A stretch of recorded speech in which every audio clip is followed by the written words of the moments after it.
Welcome to Phuket in Focus this week, and it's time to look at the latest edition of the Phuket News. And for a change, we have the executive editor in the studio, the doyen of Phuket journalism, Alasdair Forbes. Thanks for coming in. Well, thank you, and I appreciate the room you've put together here because I think it suits my exalted ego, frankly. We've blown the entire decorating budget for the next 12 months, 12 years I think, on all these very expensive antiques, but only appropriate for you. Thank you. No, I appreciate that. I really let's get to work so we can pay for these antiques. Front story, and it's Doggie Despair. This is a good story and a bad story. Well, yes, it's not a very happy story, it's true. And it's a story that's been ongoing for a long, long time. It's about the dog pound, the government dog pound, which, when you cut right down to the basics, it's about money, it's about funding. The thing has always been underfunded. Nobody really thought out how they were going to run it, who was going to pay for it properly. And as a result, we've got a bunch of people arguing and a bunch of dogs suffering. Luckily, though, we've got a fantastic organisation on the island, and there are other ones as well, but the SOI Dog Foundation, who run a very good organisation up in Macau, they're offering to take over the pound. Well, they've offered before, and they were turned down because it's a government facility, and you can't have an NGO running a government facility. That's always been the reaction. So this is what the bickering's about? Well, it's all sorts of other things too. There's a large level of mistrust between the government people and not just Soy Dog, but other people as well who've been trying to get things done there and have run up against brick walls. The fault's not particularly on one side or the other, but there's this huge level of mistrust which needs to be swept away before I think anything can be solved. Yeah, and all along the way the dogs are suffering. Yes. It needs to be said that when I first came to Phuket, some 10 years ago, there were a lot more soy dogs around. What the SOI Dog Foundation have been doing is working. Oh yes, no, there's no doubt about that. When I came here, certainly there were a lot more dogs on the streets and in much worse condition because they were constantly scrapping for food. Nobody was looking after them at all. They were having babies left, right and centre. They've done a magnificent job, they really have, and it's beginning to really show in a big way. But they've got a long way to go yet. They estimate there are still something like 50,000 strays of one kind or another on the streets in Phuket, while they have already snipped 50,000, they've neutered 50,000. There's another 50,000 out there, and while they were neutering them, the ones that are not neutered are still having puppies. Yes, so they didn't read the instructions. No. So it's still a long way to go, but eventually it will have the effect that everybody has been trying to get of getting these stray dogs off the streets. Yeah. This takes up page 1 and 2 of your paper this week. Let's move on to the next story, and this is, I suppose, another part of one of these ongoing stories where we've got the taxis and the tuk-tuks resisting any change, but the suggestion of having a airport to Patong boat service doesn't seem to have met with such violent reaction. It's interesting because we had the airport to Patong and then Qatar bus service, and that has met with some solid opposition, particularly from Qatar, not so much Patong. Suffice to say, we haven't seen the buses doing that route yet. No. Well, there's supposed to be a test coming up, and we've been asking when are they going to do the test run, and they say, well, it's up to you guys, you guys in the press, when do you want to do it? And we're saying, well, when do you want to do it? But it'll get done. I think there will be a test run.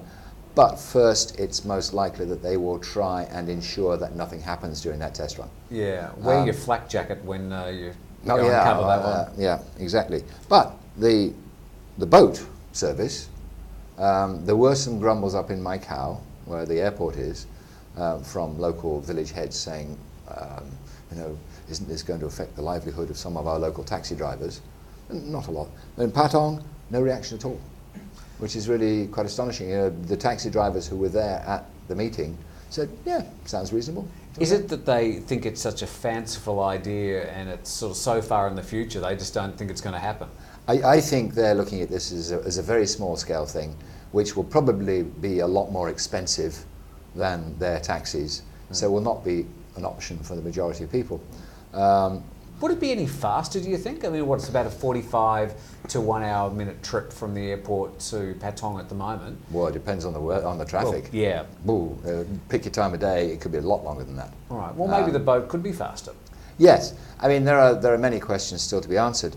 One, for example, they're talking about using speedboats.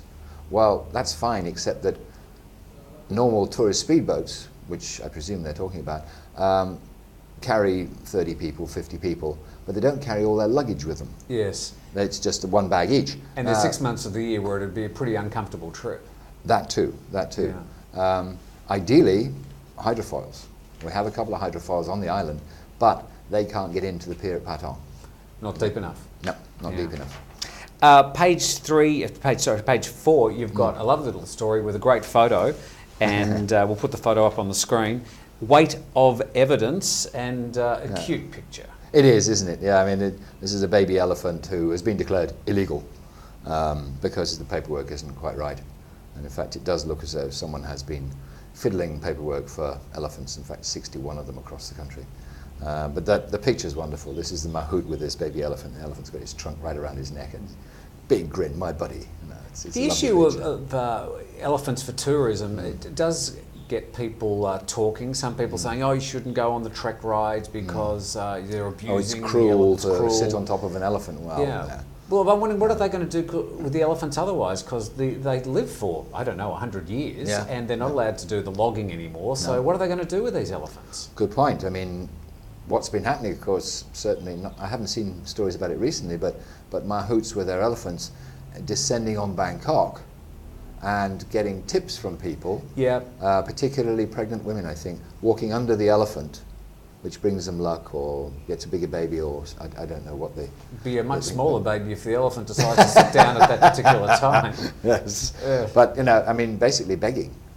When I was in Bangkok, probably about 5 years ago, I was on a street stall having dinner, and over my shoulder comes a great big trunk and grabs my food. And there was an elephant with the mahout just walking along the street. Everybody was laughing, thinking that's hilarious. I was quite enjoying my pad thai at the time. But it is a problem if they're... You can always order another pad thai. It's difficult for an elephant to do that. Although if an elephant ordered a pad thai from me, I'd be getting it to him as soon as I possibly could. A great little story about a Malaysian boy, I think 22-year-old. 21. That's the whole point. He's 21. Flying around the world, barely got his driver's license, but he's obviously got his pilot's license and done the journey of a lifetime. Yes, he's gone right around the world solo. I mean, not in one go, stopping along the way. It's taken him a couple of months. Yeah. But yes, quite a thing. He's now the youngest to have done it. The previous record holder was 22 years old when he did it, so he's beaten him by 1 year. Well, it was on his final leg on the journey. That's right. Stopped off at Phuket for some fuel before heading off to and for a night's sleep and enjoy some nosh at the hotel, the Dewai Hotel. So had a real winning smile. He'll do. He's a good-looking fella, I think. Yeah. We did ask. So you got a girlfriend? and his answer was, I'm married to my job. His job seems to be flying. Well, good for him. But yeah, he's obviously got a book and a documentary coming out. I say so, yes. Yes, he's smart. Yes. Go to the Life magazine, which is in the middle of the paper each week, and really some great weekend reading if you've read the rest of the paper. Tell us about the front page, Balinese Dreams. Well, this is about some islands, which is not Bali, but next to Bali, between Bali and Lombok, 3 islands. And there's a new book come out about them, so we have extracts from the book about those islands. Really rather interesting places to visit, and the water around there moves so fast that it's difficult for animals and so on to migrate between the two. Oh yes. Between one island and another. This is why also on I think it's Lombok where you have the Komodo dragons. No, Komodo, of course. Yes. And you don't find them elsewhere because, frankly, they can't swim anywhere. I think they're lizards, not dragons. Well, they're called Komodo dragons, but they're lizards, yes, I agree. And you've got a special feature writer this week writing your film review. Yes, I've never heard of him before. I'm not sure where he came from. Tim Newton has written the... this is very in... But it's quite a coincidence. It's the same name as yours, right? It's very funny, isn't it? Yeah. I went to go and see Star Trek. Did you? Are you a Trekkie?